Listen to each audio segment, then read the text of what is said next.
la secreción de las glándulas intestinales y los movimientos intestinales respectivamente.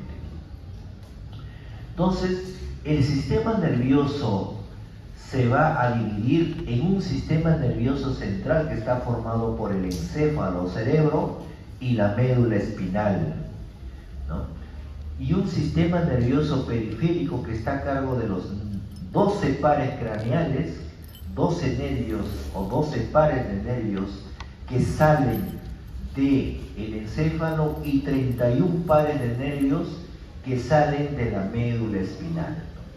A su vez, está formado por un sistema nervioso autónomo, formado por la cadena simpática que va de la parte toracolumbar y el parasimpático que nace del cráneo vago específicamente y el sacro S2 a S4. La unidad básica, fundamental, morfológica y fisiológica del sistema nervioso es la neurona, que es la célula nerviosa por excelencia. Es esta célula nerviosa que va a cumplir la función integradora del medio externo con nuestros centros reguladores centrales. Toda neurona tiene tres partes: un soma, o también denominado cuerpo, que está formado por el citoplasma y sus organelas, unas dendritas, que son un conjunto de prolongaciones que va a recibir la información de otras neuronas, y un axón de diferentes dimensiones que va a llevar la información de esta neurona a otra. Existen tres tipos de neuronas: una neurona monopolar, también denominado pseudomonopolar, específicamente los nervios sensitivos, que son aferentes, que llegan al sistema nervioso central; una neurona bipolar, que posee un axón y una dendrita, como ocurre en las neuronas bipolares de la retina y el olfato; y los multipolares, que tienen un axón y varias dendritas, que es la neurona más común en todo el cuerpo humano. De esta manera se dispone las células nerviosas en el encéfalo. Obviamente, la célula por excelencia del sistema nervioso, la unidad básica del sistema de transmisión, es la neurona. La neurona tiene su soma o cuerpo neuronal, que está conformado por un citoplasma, organelas y núcleo,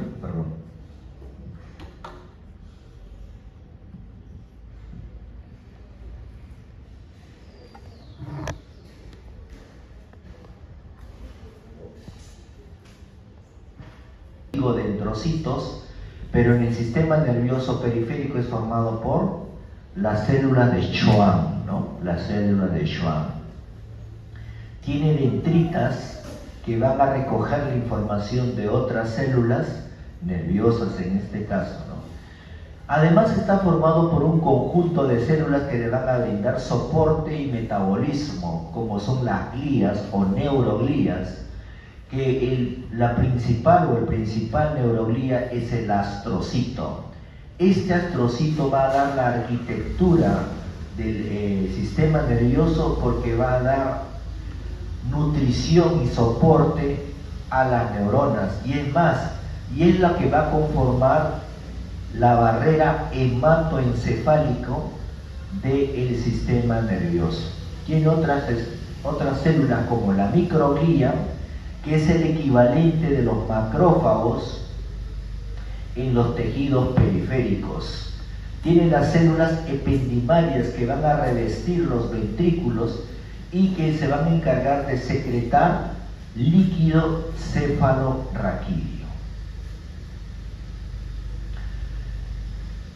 Fisiológicamente o funcionalmente, las neuronas se dividen en tres: neuronas motoras eferentes, que salen del sistema nervioso central; neuronas sensitivas o aferentes, que llegan al sistema nervioso central, pero el 99% de las neuronas son interneuronas, ¿no?, que comunican una neurona sensitiva y motora en el sistema nervioso central. Hemos hablado algo de las glías. Estas glías o neuroglías son células que soportan las neuronas, que van a dar la nutrición y la arquitectura del sistema nervioso. Hay varios tipos de células gliales. Probablemente el más importante de todos ellos es el astrocito. Este astrocito da el soporte físico y metabólico y forma parte de la barrera hematoencefálica. Los oligodendrocitos, su función única, específica, es la de formar mielina solamente en el sistema nervioso central, o sea, encéfalo y médula espinal. No va a formar mielina en los nervios, ¿no? La microglía son células fagocíticas, son los macrófagos del sistema nervioso. Las células epididimarias van a tapizar los ventrículos y el conducto central de la médula espinal. Las células de Schwann, como ya hemos mencionado, producen mielina no en el sistema nervioso central, sino en el periférico, o sea, en los nervios raquídeos y en los nervios craneales específicamente. Hablemos del sistema nervioso periférico. El sistema nervioso periférico está formado por nervios. Ustedes en histología seguramente han visto o van a ver la estructura de un nervio que está envuelto por un endoneuro que rodea los axones y las células de Schwann, un endoneuro, un perineuro que rodea un haz, que es un fascículo de fibras nerviosas, y el epineuro rodea los fascículos periféricos. Hemos dicho, está formado este sistema nervioso periférico por los 12 pares craneales y 31 pares de nervios espinales.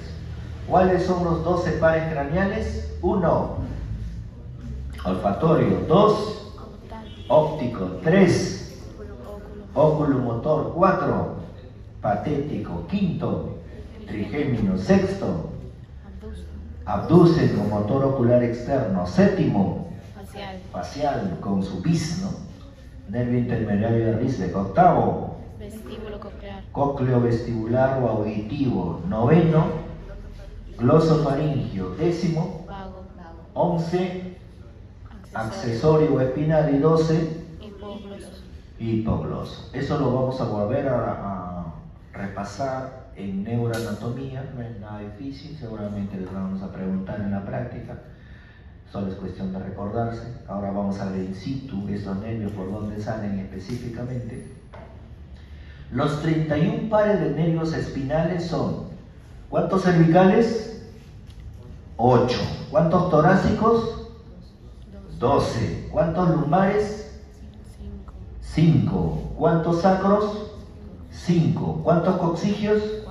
1. Vértebras son 4, pero solamente un par de nervio coccigio, nada más, ¿ya?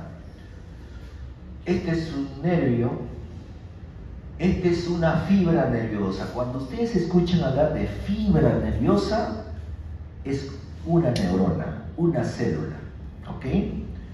Una neurona con su axón es una fibra nerviosa y eso está envuelto por su endoneuro. Conjunto de fibras nerviosas van a ser un fascículo que está envuelto por el perineuro. Conjunto de fascículos forman un nervio periférico envuelto por un epineuro. ¿Okay? Esto es un axón de una neurona mielinizada, ¿no? Porque tiene mielina.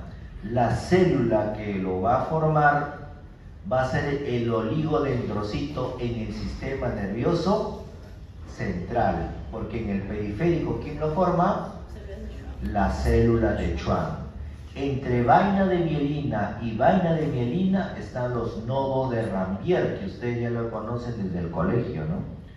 Entonces, ustedes llevan fisiología, supongo, ¿no? Sí. ¿Han llevado o no van a llevar? Ayer llevamos. ¿Ya llevaron?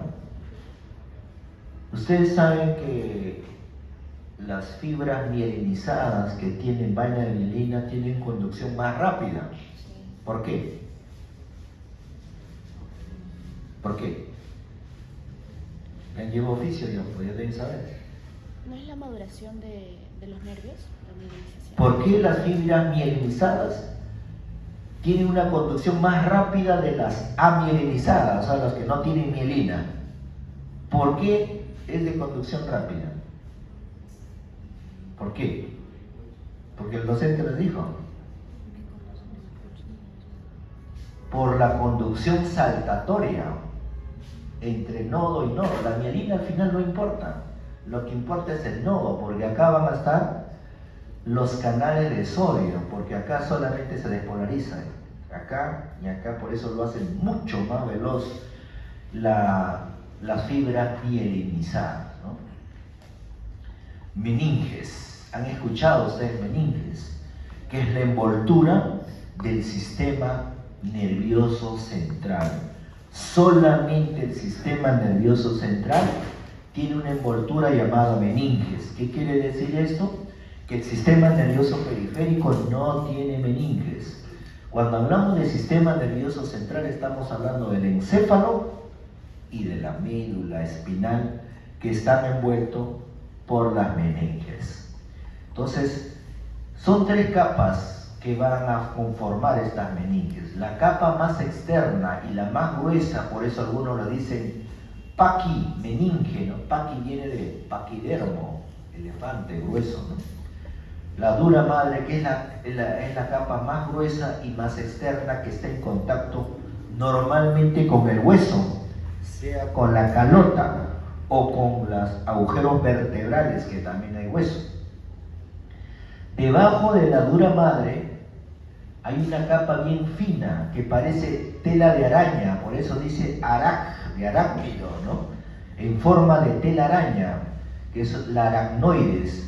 Es una fina membrana vascular debajo de la dura madre y una membrana muy fina pegada al encéfalo de tejido conectivo que va a envolver el sistema nervioso central. El espacio entre la aracnoides y la pía madre se denomina el espacio subaracnoideo, por donde va a recorrer el líquido cefalorraquídeo. Esto es la dura madre en el encéfalo, ¿no? Pegada a la dura madre encontramos la aracnoides, ¿no? El espacio virtual entre el hueso y la dura madre se llama espacio epidural, encima de la dura. El espacio virtual entre la dura madre y el aracnoide se llama espacio subdural, de ahí los hematomas epidurales y subdurales. Y obviamente el espacio entre el aracnoides y la pía madre es el espacio subaracnoideo, ¿no? ¿Por qué digo virtual? Porque no existe, o sea, no es solamente en estados patológicos, cuando hay sangrado, se vuelve real, realmente se hace real y forma un espacio, ¿no? En la médula espinal también existe la meninges, dura madre, aracnoides, pía madre. Pero acá hay un reparo importante que lo vamos a ver también en la práctica, que son los ligamentos dentados. Estos ligamentos dentados son fibras que envía la pía madre a la dura madre, como una especie de lazos que van a unir la dura con la pía. Se llaman ligamentos dentados. Nervios craneales, para hacerlo recordar, son 12 pares que se originan en el encéfalo y se identifican con los números romanos de 1 al 12, que ya lo conocemos todos. Son excepcionales, contienen múltiples funciones, ¿no? Como funciones generales, las mismas funciones que los nervios espinales, pero algunos llevan una información especial. ¿A qué se refiere que llevan las mismas funciones que los espinales? O sea, información motor de movimiento y información sensitiva de sensaciones, ¿no? De dolor, tacto, frío, calor, ¿no? Pero aparte puede llevar información especial. Solamente algunos nervios craneales, por ejemplo el olfatorio, que lleva la información del olor, así como el séptimo par craneal, ¿no? Que tiene la cuerda del tímpano, que lleva la información del sabor en la lengua, ¿no?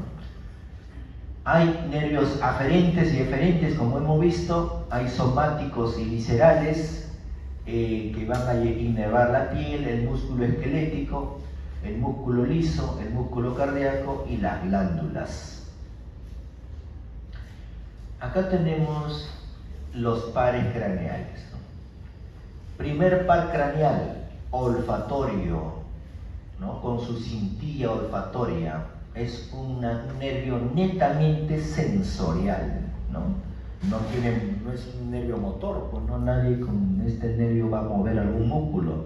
Solamente sirve para llevar la información del olor de la nariz hacia los centros olfatorios a través de la cintilla olfatoria.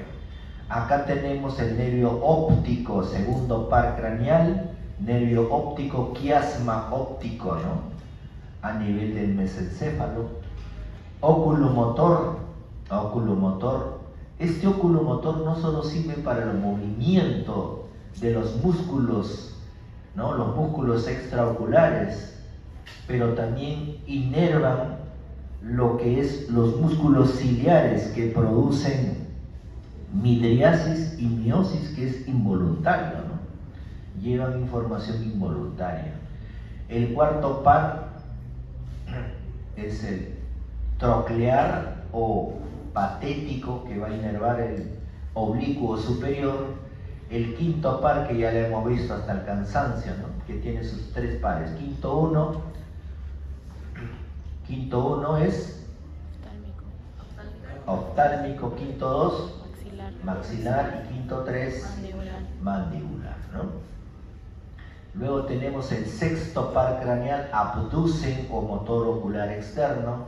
Séptimo par, que es el facial, pero también tiene información adicional, como es el nervio intermediario de Rysberg. Va a dar inervación a la lengua, a las glándulas lacrimales. ¿Alguien puede controlar las lágrimas voluntariamente? Uno puede decir, llora por la voluntad. No, es involuntario, ¿no? Pero algunos actores pueden tener esa capacidad de relacionar emociones que voluntariamente uno puede aparecer y hacer llorar, ¿no? Pero uno que nos salga lágrimas, decirle, a ver, llora, difícil, ¿no? Porque es un acto involuntario. El octavo par craneal, cócleo-vestibular, netamente sensorial, ¿no? Ambas. El noveno, glosofaringio, vago es probablemente el nervio más grande del cuerpo humano desde el punto de vista involuntario, que lleva la información parasimpática. Accesorio, que va a inervar a dos músculos muy importantes, el esternocleidomastoideo y el trapecio. Y el hipogloso, que va a inervar los músculos de la lengua, ¿no? Acá tenemos todos los nervios, los pares craneales con sus componentes que lo conforman. Veamos ahora los nervios espinales. Los nervios espinales son 31 pares, ¿no? Estos nervios están formados por dos ramos, o van a conformar dos ramos. Un ramo dorsal que va a ir a la parte posterior, que es netamente sensitivo, muchas veces es pequeño, y el ramo ventral, que es la parte más gruesa de estos nervios espinales, que es la más grande, ¿no? Los componentes de un sistema nervioso periférico son un sistema nervioso somático, quiere decir sensitivo y motor, para la piel, músculo esquelético y articulaciones, pero no solamente va a llevar información somática, sino que se le puede adicionar o se le va a adicionar un sistema nervioso autónomo que está a cargo del simpático y del parasimpático, y un sistema nervioso entérico que va a formar plexos y ganglios en el tracto gastrointestinal. Específicamente ahí se encuentra este sistema nervioso entérico. Entonces acá tenemos los 31 pares de nervios espinales. La médula espinal va a nacer a nivel del agujero magno, algunos dicen la decusación de las pirámides, otros dicen en el arco posterior del atlas. Ahí nace la médula espinal y va a llegar hasta L1, L2 y va a terminar en una estructura denominada cono medular, y de ahí va a tener un filum terminale que va a llegar hasta el coxis. Este filum terminale es pía madre. Entonces la médula espinal solamente va a llegar hasta L1, L2, y los nervios que van a salir de ella son 8 cervicales, 12 torácicos, 5 lumbares, 5 sacros y un coxigio.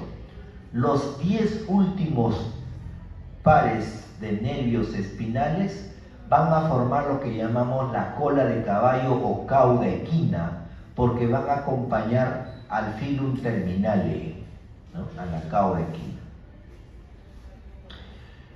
Este es el corte transversal de la médula espinal. Este es cara anterior y este es cara posterior. ¿Por qué digo que es anterior? ¿Por qué digo que es posterior? Porque solamente en la cara anterior hay la fisura o el surco medio anterior o la fisura media anterior. La parte posterior en el vivo no es posible observarlo, pero en el ojo humano, en la cara anterior, sí. Esto es muy importante porque acá, bueno, ya está enumerado, ya está nombrado, pero cuando lo vean en sus especímenes no es tan fácil reconocerlo. Entonces, ¿cómo decimos que es cara anterior y cara posterior? Por el surco medio anterior, que puede ser visible. ¿Y por qué es importante decir que este es cara anterior y este es cara posterior? Porque por la cara anterior de la médula espinal, veamos la médula espinal, tiene surco medio anterior, tiene surco medio posterior y surcos laterales derecho e izquierdo. Tiene una sustancia gris en forma de H, ¿verdad? En forma de H. Tiene un asta posterior, una asta anterior y un asta intermedio lateral, que son estos. La sustancia gris, ¿de qué está formado? De somas neuronales, o sea que hay cuerpos neuronales. Ahora, del asta anterior va a salir las neuronas motoras o eferentes, salen hacia los músculos. De el asta posterior va a llegar las neuronas sensitivas o aferentes. Solamente los nervios sensitivos tienen el ganglio sensitivo del nervio espinal, ¿no? Es una neurona pseudomonopolar que llamamos. ¿Y qué nervio va a salir del asta intermedio lateral? De la cadena simpática, mediante los ramos comunicantes blancos y ramos comunicantes grises. Los ramos comunicantes blancos llevan información de la médula espinal hacia el tronco simpático, y los ramos comunicantes gris llevan información del ganglio simpático hacia el órgano efector inervado. ¿Está claro la definición? Pregunta de examen de teoría. ¿Ok? Entonces siempre en medicina también se pregunta esto y muchas veces no está claro. Creo que ya lo tienen claro. Entonces, una raíz espinal tiene una raíz anterior y posterior. Por lo tanto, un nervio espinal, ¿qué tipo de información va a llevar? ¿Sensitivo o motor? Mixto. Los dos, motor y sensitivo, los dos forman el nervio espinal, que luego se va a dividir en una rama ventral o anterior, que es la más gruesa, y en una rama posterior dorsal, que es más delgada. ¿Ok? De esa manera se va a dividir el nervio espinal. El sistema nervioso somático, ya hemos dicho, está formado por una neurona motora y sensitiva. ¿Ok? Y va a seguir una distribución a través de los dermatomas, que es un área unilateral de piel inervada.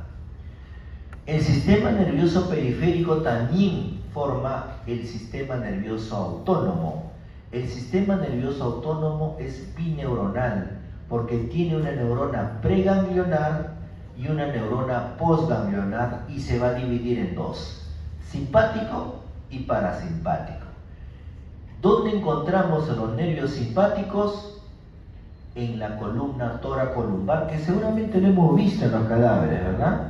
La cadena simpática, cuando hemos hecho tórax, hemos visto esófago, vago, hemos visto acigos y hemos visto la cadena simpática ahí pegado a los cuerpos vertebrales, que seguramente lo vamos a repasar. Entonces, simpático. ¿De dónde vienen estos nervios simpáticos? Vean, otra vez. Simpático, ¿de dónde viene? Del asta intermedio lateral. Por favor, fijen, ustedes como futuros profesionales de salud, es importante que lo sepan, ¿no?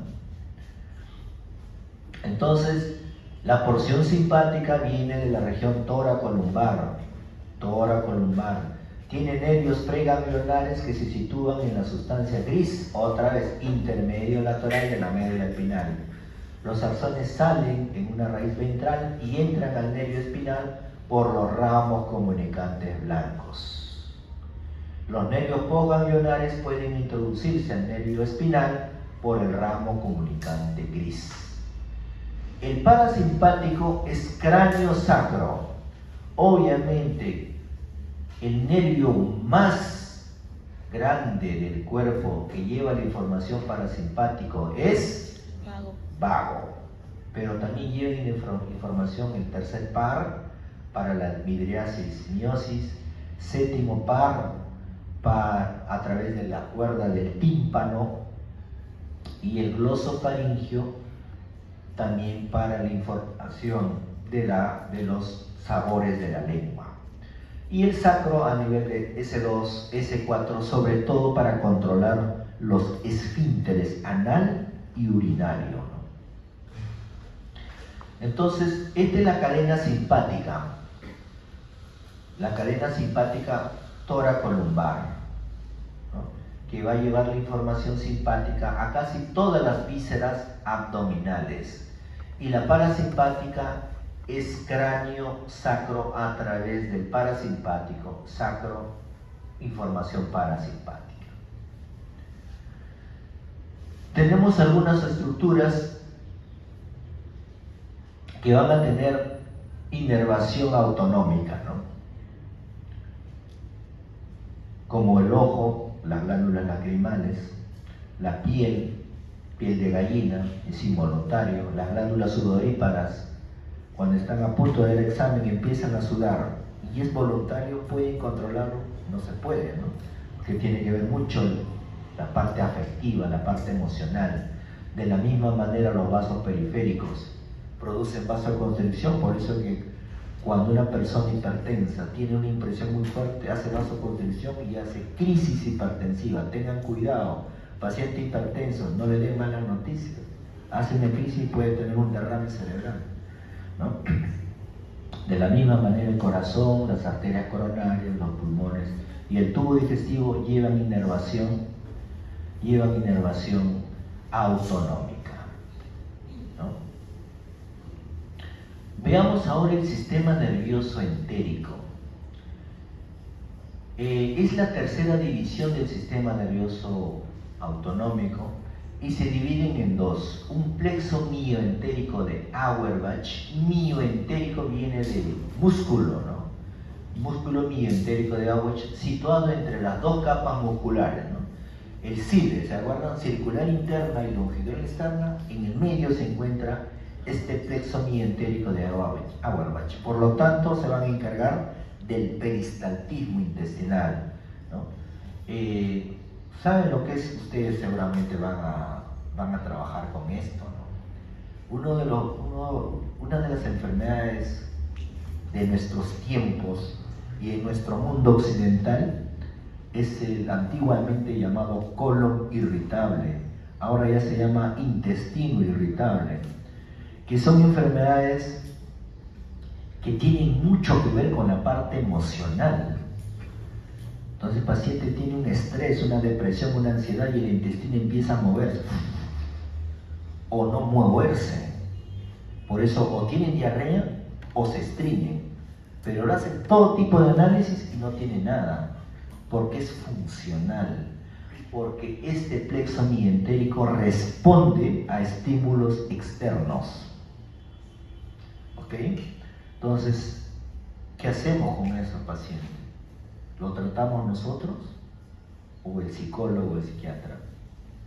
Difícil de valorar, ¿no? Difícil para nosotros entender que tenemos una enfermedad psicológica.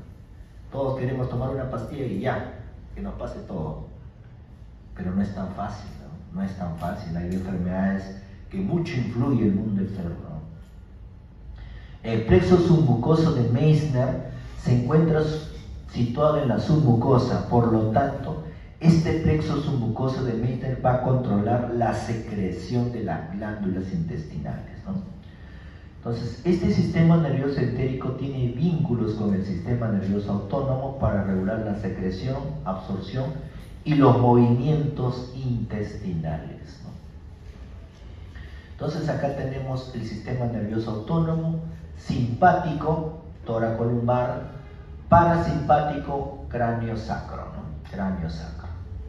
Tiene siempre fibras preganglionares y posganglionares. Y este sistema nervioso entérico, plexo submucoso de Meissner, controla las glándulas y plexo mioentérico de Auerbach controla los movimientos intestinales. Hablemos ahora de la anatomía específica de la médula espinal. La médula espinal es la continuación del bulbo raquídeo. Bueno, eso lo vamos a ver luego. El bulbo raquídeo es parte del tronco encefálico. Entonces, ¿dónde empieza la médula espinal? Eso es tema de discusión anatómica, ¿no? No hay un consenso entre todos los anatomistas dónde empieza la médula espinal. O en otras palabras, ¿dónde termina el bulbo raquídeo? Obviamente, después del bulbo raquídeo viene la médula espinal.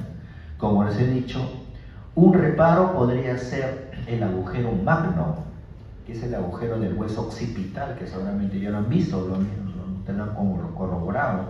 Pero otros dicen la decusación de las pirámides, que sí se logra ver, ¿no? En las especies de cadáveres que nosotros tenemos. El arco posterior del Atlas también es otro reparo que dicen, no, ahí empieza la médula espinal. Entonces no hay consenso, ¿no? Las tres respuestas valen, en otras palabras, punto para todos.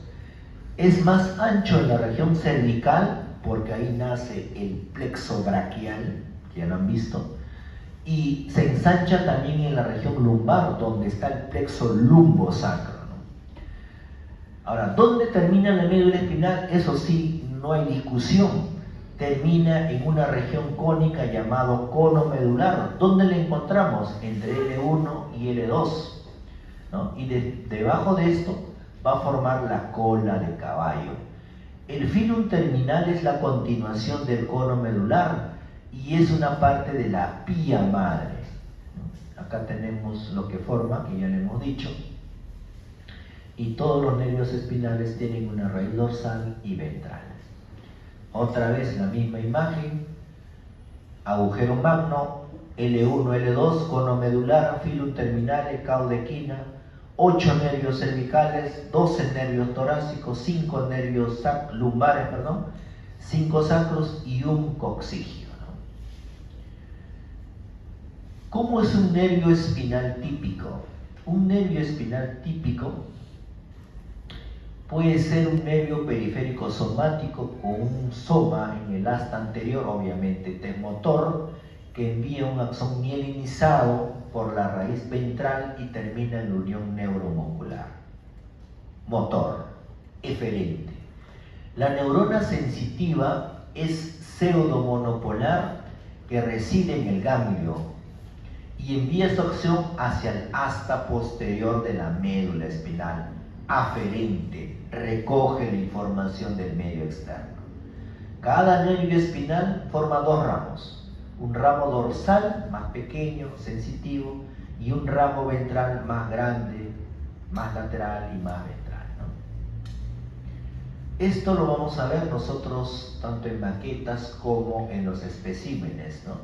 La médula espinal, ya hemos dicho, el único que tiene el surco es en la cara anterior, por lo tanto esta es la raíz motora, esta es la raíz sensitiva con su ganglio. Este nervio espinal se divide en dos, ¿no? Un nervio ventral más grueso y un nervio dorsal que es más delgado, ¿no? De esa manera va a salir estos nervios que hay que ver, ¿no? Raíz anterior, raíz ventral, raíz motora, eferente, lleva la información hacia el músculo. De la piel hay receptores de tacto, de dolor, que llevan información a través de la neurona pseudomonopolar, el ganglio dorsal, hacia el asta posterior de la médula espinal. ¿Okay? Esta es la imagen típica de cómo lleva y sale la información del sistema nervioso central, que es la médula espinal. Este sistema nervioso periférico está formado por un sistema nervioso somático, formado por fibras sensitivas y motoras, el sistema nervioso autónomo, también por fibras sensitivas y motoras, pero con un componente involuntario simpático y parasimpático. Y el sistema entérico, ya hemos visto, plexo mioentérico de Auerbach y plexo submucoso de Meissner. Acá tenemos los 31 pares de nervios, ¿no? 8 cervicales, 12 torácicos,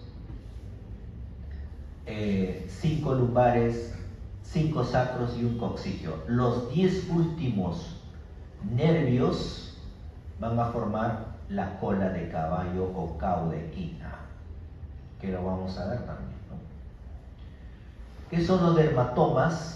Es la región de la piel inervado por axones sensitivos somáticos en un único nivel de la médula espinal. Son neuronas pseudomonopolares, obviamente sensitivo, que residen en el ganglio sensitivo. Estos dermatomas llevan la sensación transmitida por contacto con la piel y es en gran medida de presión y dolor. Un segmento de piel está inervado principalmente por un nervio, pero hay superposición por un nivel superior y un nivel inferior. Estos son los dermatomas, ¿ok? Estos son los dermatomas, vean los más importantes: las tetillas, T4, el ombligo, T10, son los reparos anatómicos importantes.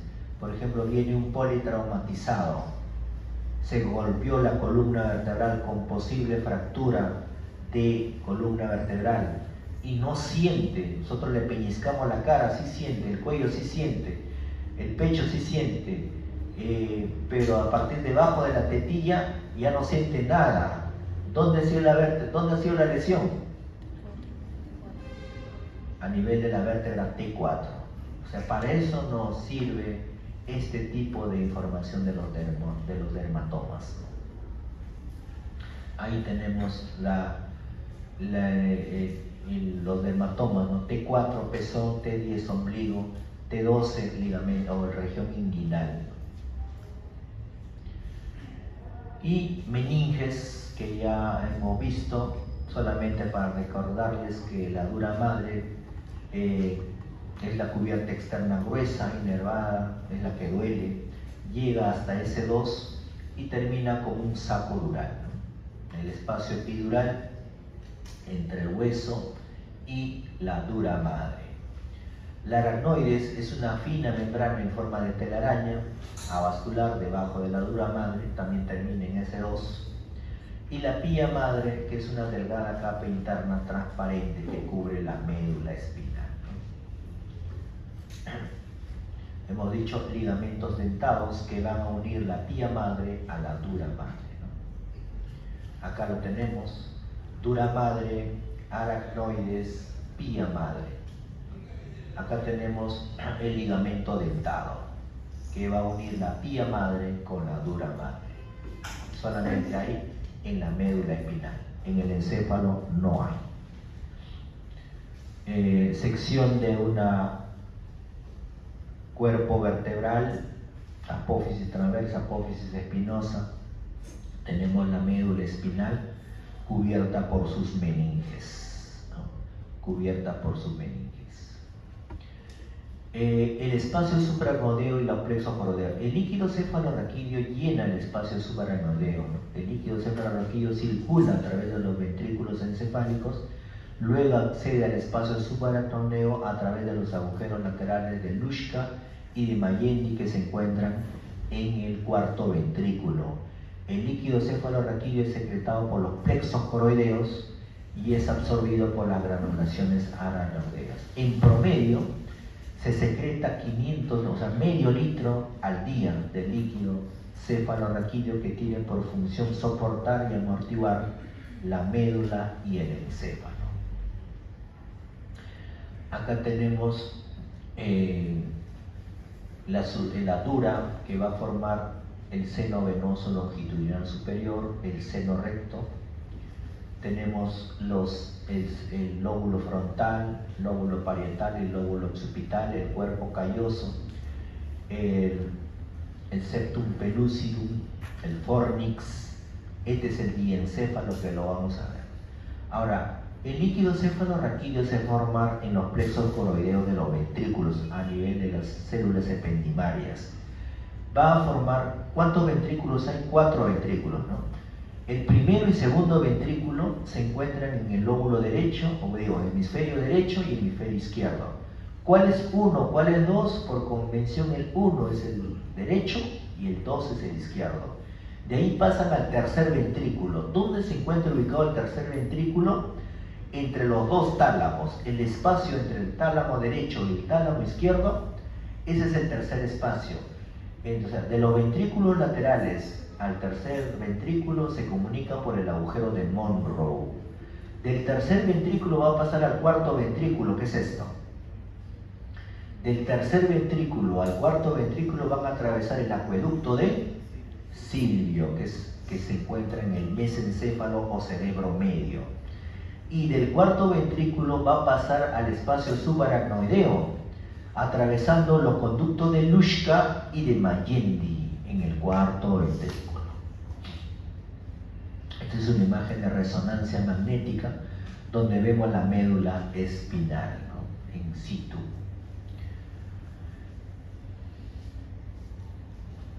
Con respecto a la vascularización de la médula espinal, es irrigado por las arterias vertebrales, rama de la subclavia, las arterias cervicales ascendentes.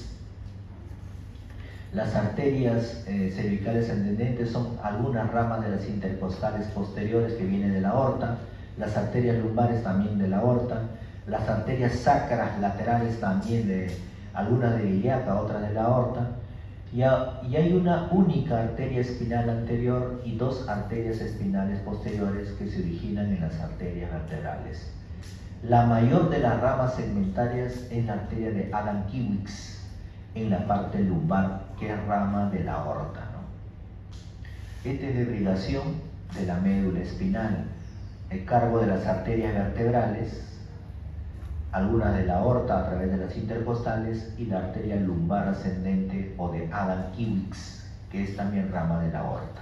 Todo este conjunto va a formar la irrigación de la médula espinal, ¿no? Muy bien, chicos. Hoy día entonces, chicos, en la